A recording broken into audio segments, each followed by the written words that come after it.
Hey guys, how's it going? Welcome to another video on the channel. So in this video, we're actually going to be talking about which configuration you should buy when purchasing a new MacBook Air M4. So I've made a few videos on this MacBook and you guys have seemingly quite enjoyed them.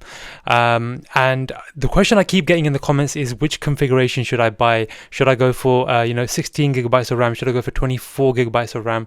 How much SSD do I need for my needs?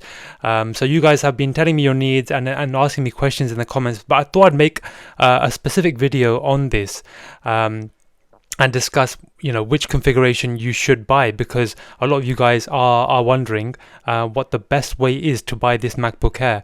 And in this video I'm going to discuss a few different options. I'm going to give you 3 different options at 3 different price points for maybe 3 different needs which you have. So yeah, we're going to be discussing that in this video, and I want to give you the best value for money options as well. I'm a big proponent of buying the best value for money option there is and getting the best bang for buck, as they say. So yeah, without further ado, let's actually get into this video. Guys, if you haven't subscribed already, please do subscribe to my channel, and I'd really appreciate that.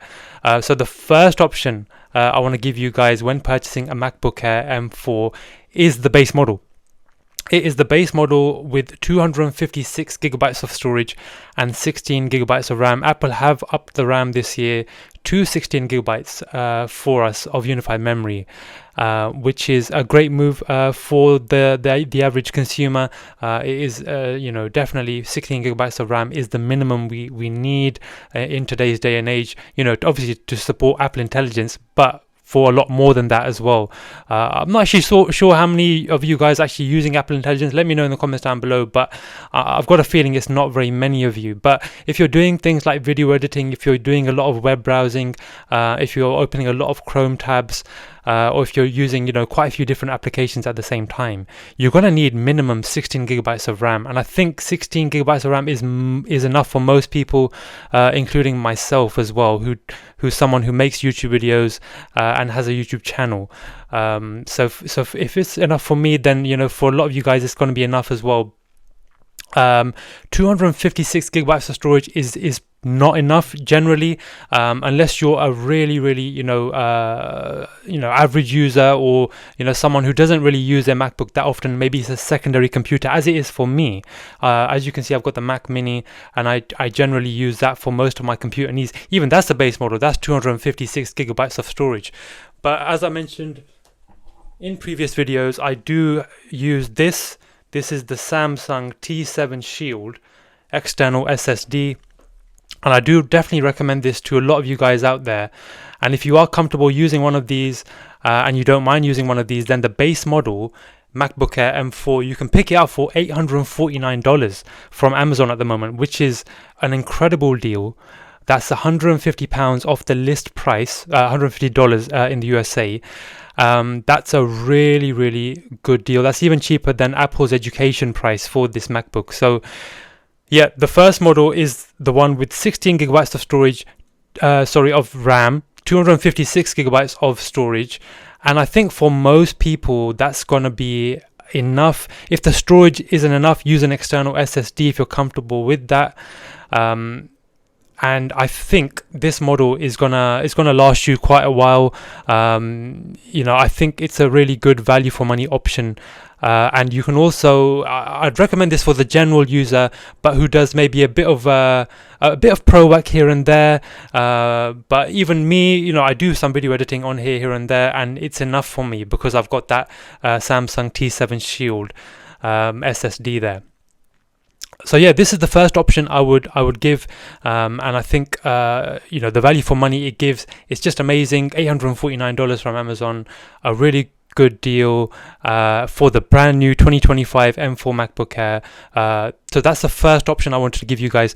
If you do a little bit more with your MacBook than just general use, maybe you do a bit more pro work, maybe you do some video editing or something like that, then I would recommend the sort of the sweet spot of all these 3 options, and it's going to be the base model but with 512 gigabytes of storage. So 16 gigabytes of unified memory and 512 gigabytes of SSD, and you can pick up this model for $1,049 from Amazon, which also is $150 off the list price. That's going to be a really good choice for a lot of you guys who are going to keep your MacBook for maybe 4 to 5 years minimum. And you know, if you don't like using external SSDs very often, 512 gigabytes of storage is a pretty decent amount of storage. And if you don't do video editing, if you don't work with large files, that's going to be just enough. I think, you know, if I wasn't doing YouTube, if I wasn't making YouTube videos, 512 gigabytes of storage would be enough for me, and that would last me a good 4 to 5 years, because you know, how much can Word documents and some photos maybe take up? It's not going to take up a whole lot of storage, and I think I'd be just comfortable with that. So if you don't want to use external SSDs and you're a general user, but you do some pro work, then I think 512 gigabytes of storage is enough. And I think that's going to last you a good 4 to 5 years. You're not going to be filling that up, you know, very quickly.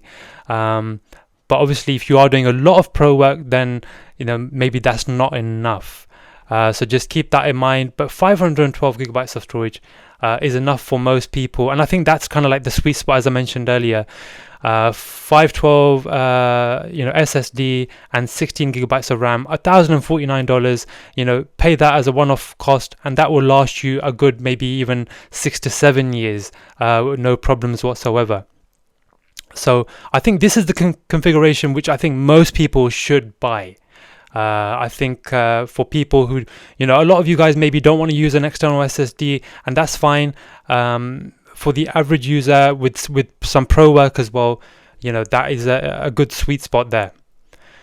Moving on to the third option, I think this one, if you do a lot more pro work, if you're using multiple applications at the same time, if you've got a lot of Chrome tabs open, you've got a lot of Safari tabs open, you're doing video editing at the same time, and maybe you're editing a photo at the same time as well, and you've got all these applications open at the same time, I would recommend the third option. This is for probably a pro user, I would recommend, or someone who wants to future-proof themselves for years to come. It's going to be the option with 512 gigabytes of SSD and 24 gigabytes of unified memory, and you can pick up this model for $1,249 from Amazon. So again, that is $150 off the list price.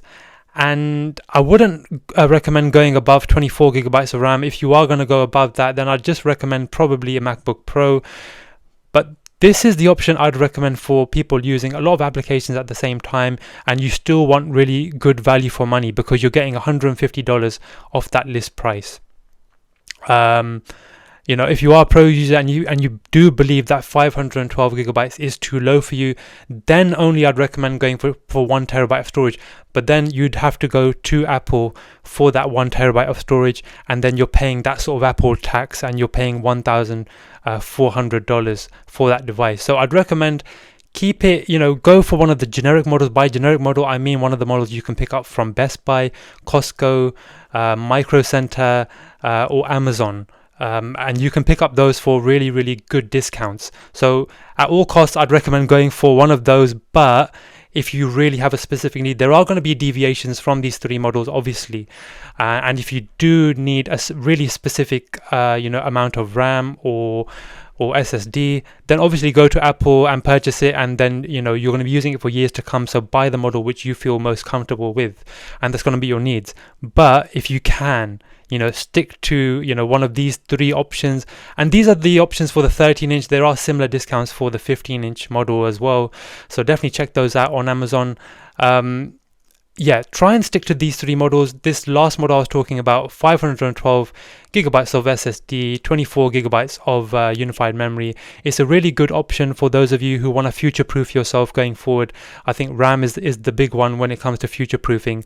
And if you're a pro user, you may still have to use an external SSD with this option, but you are getting the best bang for buck with this option, and all three options really, which I've discussed with you in this video. You are getting the best bang for buck, and that's what I want to give you guys. I want to give you the best value for money when it comes to buying the new MacBook Air M4, because there's some really good discounts to be had, and you know, take advantage of those discounts, because it's a brand new MacBook Air. and generally you don't find these type of discounts with Apple products, but you're getting such good deals here that I'd recommend going for these models unless you have a really specific use case. So guys, I hope you found this video helpful. If you did, drop it a like, leave a comment in the comment section below, and please subscribe to the channel if you haven't subscribed already, and I'd really appreciate that. I've really been enjoying using the MacBook Air M4 over the last couple of months. It's coming up to now, and if you guys have the MacBook Air M4, let me know what configuration you've purchased already down in the comment section below. If you haven't purchased it, which one do you think you're going to be going for? I'd really be interested to hear what you have to say. Thank you for watching the video, guys. Take care. See you in the next one. Bye.